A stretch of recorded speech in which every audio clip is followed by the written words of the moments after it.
السلام علیکم ورحمۃ اللہ وبرکاتہ۔ اعوذ باللہ من الشیطان الرجیم، بسم اللہ الرحمن الرحیم۔ رب اشرح لی صدری ویسر لی امری واحلل عقدۃ من لسانی یفقہوا قولی۔ رب یسر ولا تعسر وتمم بالخیر وبک نستعین، اللہم فقہنا فی الدین، آمین۔ آج کا ہمارا ٹاپک ہے راس لسان۔ راس لسان کو سٹارٹ کرتے ہیں جی۔ ہمارا پہلا مخرج ہے اس میں زبان کی نوک اور ثنایا علیہ کی جڑ۔ اب یہ دونوں چیزیں اس کے اندر ہیں جی، اونلی ٹو تھنگس، زبان کی نوک اور ثنایا علیہ کی جڑ۔ اچھا، زبان کی نوک کیا ہوتی ہے؟ جو زبان کی ٹپ ہوتی ہے اسے کہتے ہیں زبان کی نوک، اور کیا ہوتی ہے؟ ثنایا علیہ کی جڑ۔ ثنایا علیہ کیا ہوتے ہیں؟ جو سامنے والے دو دانت ہیں اوپر کی ڈائریکشن میں، وہ ہوتی ہیں جی ثنایا علیہ۔ اچھا، ثنایا علیہ کی جڑ کہاں ہے؟ جہاں سے دانت سٹارٹ ہوتا ہے نکلنا، ٹھیک ہے، تو وہاں اس کی جڑ ہوتی ہے۔ زبان کی نوک جب لگتی ہے جی ثنایا علیہ کی جڑ کے ساتھ، تو وہاں سے ہمارے 3 حروف ادا ہوتے ہیں، طا، دال اور تا۔ طا، دال اور تا۔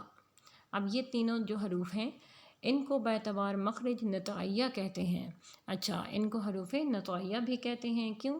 کیونکہ یہ جو جہاں سے جگہ سے ادا ہو رہے ہیں اس کو نطع کہتے ہیں۔ یہ جو ہمارے منہ کا حصہ ہے نا، جہاں سے یہ حروف نکل رہے ہیں، جہاں زبان کی نوک اور ثنایا علیہ کی جڑ آپس میں ٹچ ہو رہے ہیں، تو اسے کہتے ہیں نطع۔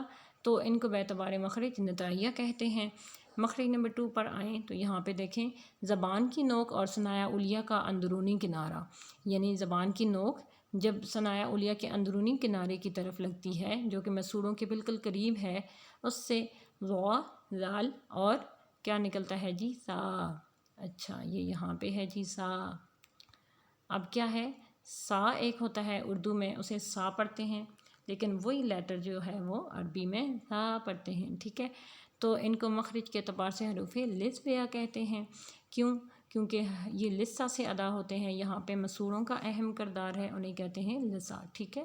تو زبان کی نوک اور ثنایا علیہ کا جو اندرونی کنارہ ہے، یہ دونوں جب آپس میں ملتے ہیں تو یہاں سے ضا، ضا، ٹھیک ہے، اس کو پر پڑھنا ہے، پھر ذال، اس کو باریک پڑھنا ہے، سافٹلی، ذال، سمپل سب جب زبان کی نوک ثنایا علیہ کی ٹپ سے لگتی ہے اس کے اندرونی کنارے سے، تو وہاں سے ذال، ضا اور تھا، یہ تینوں ادا ہوتے ہیں۔ تھا بھی بہت سافٹلی ادا ہوتا ہے۔ سا ہم جب اردو میں پڑھتے ہیں تو کیا ہوتا ہے وہاں پہ؟ سا، ٹھیک ہے، اس طرح سے آواز آتی ہے، لیکن یہ ہے جی سا، ٹھیک ہے۔ تو یہاں پہ میں نے دونوں طرح سے ادا کر دی ہیں، اردو میں سا اور عربک میں سا، ٹھیک ہے۔ ان کو مخرج کے اعتبار سے لسبیہ کہتے ہیں۔ اچھا جی، تھرڈ پہ ہمارے پاس جو مخرج ہے وہ ہے جی زبان کی نوک جب لگتی ہے جی ثنایا سفلیٰ اور علیہ کے اندرونی کناروں سے۔ جب زبان کی نوک لگتی ہے ثنایا سفلیٰ اور علیہ کے اندرونی کناروں سے، تو کیا ہوتا ہے؟ اس سے صاد، زا اور سین نکلتے ہیں۔ تو یہ تینوں حروف کہاں سے نکلتے ہیں؟ جب زبان کی نوک ثنایا علیہ اور سفلیٰ یہاں پہ دونوں انوالو ہیں۔ ادروائز زبان کی نوک تو ثنایا علیہ کے اندرونی کنارے سے صرف لگے تو وہاں پہ کیا ہوتا ہے؟ مخرج نمبر 2 ہے ہمارا، جہاں سے ضا، ذال اور سا ادا ہوتے ہیں، لیکن یہاں پہ ہمارے پاس مخرج نمبر 3 میں کیا ہے؟ زبان کی نوک ثنایا علیہ اور سفلیٰ، مطلب دونوں قسم کے جو سامنے کے 2 دانت ہیں، 2 اوپر اور 2 نیچے، ان کے اندرونی کناروں سے لگے، تو پھر اس سے صاد، زا اور سین، تو یہ تینوں لیٹرز جو ہے وہ حروف وہاں سے نکلتے ہیں، ٹھیک ہے۔ تو ان کو مخرج کے اعتبار سے اصلیہ بھی کہتے ہیں، جبکہ صفت کے اعتبار سے ان کا نام جو مشہور ہے نا وہ ہے صفیریہ۔ تو ان کو حروف صفیریہ بھی کہتے ہیں اور حروف اصلیہ بھی کہتے ہیں۔ تو دونوں قسم کی جو نام ہیں وہ اسی کیٹیگری میں آتے ہیں، مخرج نمبر 3 میں، جہاں پہ کیا ہوتا ہے؟ زبان کی نوک ثنایا علیہ اور سفلیٰ دونوں کے اندرونی کناروں سے لگے۔ تو یہاں تک ہمارا لیسن کمپلیٹ ہوا، الحمدللہ۔ اگر کسی بچے کو سمجھ نہیں آیا تو وہ کمنٹ باکس میں مجھ سے پوچھ لیں، ٹھیک ہے، میں انشاءاللہ تعالیٰ ضرور آنسر کروں گی۔ آپ ایسے کریں کہ سبسکرائب کر دیں چینل کو اور بیل آئیکن کو بھی پریس کر دیں تاکہ نیکسٹ جو لیسن ہے وہ آئے تو آپ کو پتہ چل جائے، ٹھیک ہے۔